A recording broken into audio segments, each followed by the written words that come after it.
बहू सब कुछ मायके से सीख कर नहीं आती। अरे कहाँ गए सब लोग, यहाँ आओ, तुम सबको एक खुशखबरी देनी है। अरे क्या हुआ, घर सिर पर क्यों उठा रखा है? लड़के वालों की तरफ से हाँ है, अब बस तुम शादी की तैयारियां शुरू करो।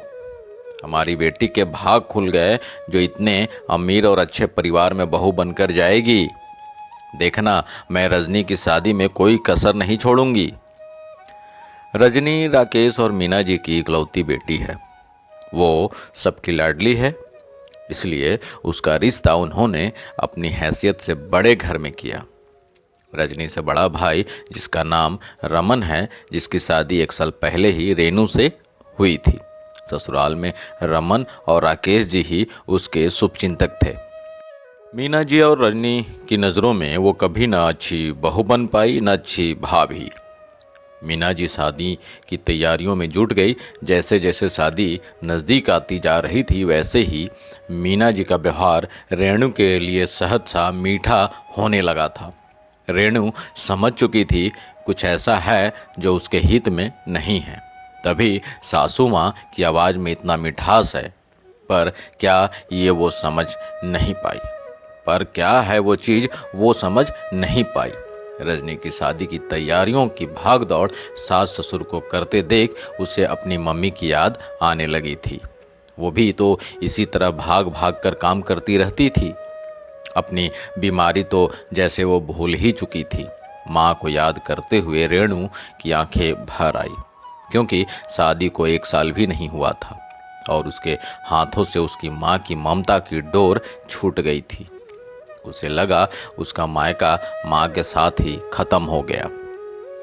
सच में मायका का अर्थ ही है जहाँ हर समय ममता रूपी अमृत की वर्षा होती रहती है, जहाँ हर समय ममता रूपी अमृत बरसता हो।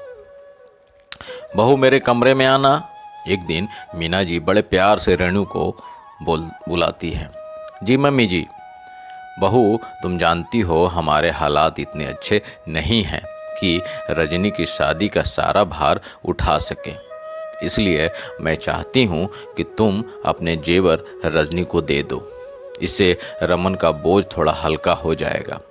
रेणु बूथ सी बन गई।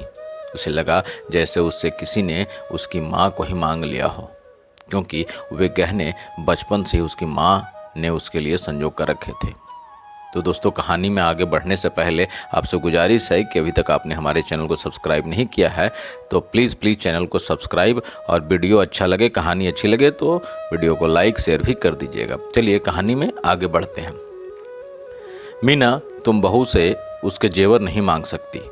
हमसे जितना हो सकेगा करेंगे, लेकिन एक बेटी के गहने दूसरी बेटी को नहीं देंगे। उन पर सिर्फ बहू का हक है। राकेश जी रेणु की मनोदशा देखते हुए बोले, मैंने आपकी राय नहीं मांगी थी। ये औरतों के बीच की बात है, आप नहीं बोले तो अच्छा है। बहू तुम अपने सारे गहने मुझे दे दो। बेरुखी और कड़क आवाज में मीना जी बोली। हमेशा खामोश रहने वाली रेणु ने आज अपनी जुबान खोल ही दी। रेणु बोलती है, मम्मी जी आप चाहे रजनी को मेरा कोई भी सामान दे दीजिए, पर वो गहने मैं नहीं दे सकती। जी हाँ मम्मी जी, आप आज चाहे रजनी को मेरा कोई भी सामान दे दीजिए।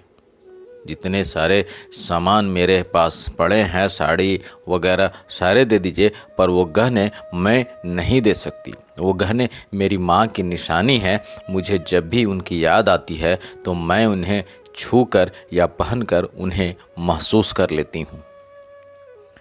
उस पर सास बोलती है, बहू तुम बहुत ज़्यादा बोल रही हो। तुम इस घर की बहू हो, इसलिए तुम्हारा फर्ज इस घर के लिए होना चाहिए। तुम्हारे मम्मी पापा ने नहीं बताया कि शादी के बाद ससुराल ही तुम्हारा घर है? क्या मायके से यही सब सीख कर आई हो कि अपनी सास से जबान लड़ाओ? तुमसे जरा सा कुछ मांग लिया तो हमें ही सुनाने लगी। उस पर बहू बोलती है, मम्मी जी आपको जो जरा सा लग रहा है वो मेरे लिए बहुत कुछ है, और जो बोलना है मुझे बोलिए, मेरे मम्मी पापा को नहीं। मम्मी जी मेरी जबान खोलने पर आपने ही मजबूर किया, यदि आप ऐसी बातें न करती तो मैं कभी आपको जवाब नहीं देती। और मम्मी जी, बहू सब कुछ मायके से सीख कर नहीं आती, कुछ बातें ससुराल वालों को व्यवहार सिखा देता है और उन्हें मजबूर होकर बोलना पड़ता है। रेणु को पहली बार अपनी विरोध करते देख मीना जी सक पका गईं। देख ले बेटा अपनी बीवी को, अब तू ही इससे बात कर। रमन को आता देख मीना जी बोली, मम्मी रेणु सही बोल रही है, वो अपनी मम्मी के गहने नहीं देगी। रजनी की जिम्मेदारी मेरी है, मैं जितना हो सकेगा अपनी बहन की शादी में कोई कमी नहीं होने दूंगा। लेकिन एक बेटी से उसके माँ के निशानी लेकर पाप का भागी नहीं बनना चाहता। मीना जी अकेली पड़ गई थी, इसलिए चुप रहने में ही अपनी भलाई समझी और रेणु की आंखों में आज खुशी के आंसू थे, क्योंकि आज रमन ने खुलकर उसका सहयोग और समर्थन किया था। तो दोस्तों, यह कहानी आपको कैसी लगी कमेंट बॉक्स में अपनी राय जरूर दीजिएगा और साथ ही साथ चैनल को सब्सक्राइब और वीडियो को लाइक शेयर भी कीजिएगा। बहुत बहुत धन्यवाद आपका। स्वस्थ रहें, मस्त रहें।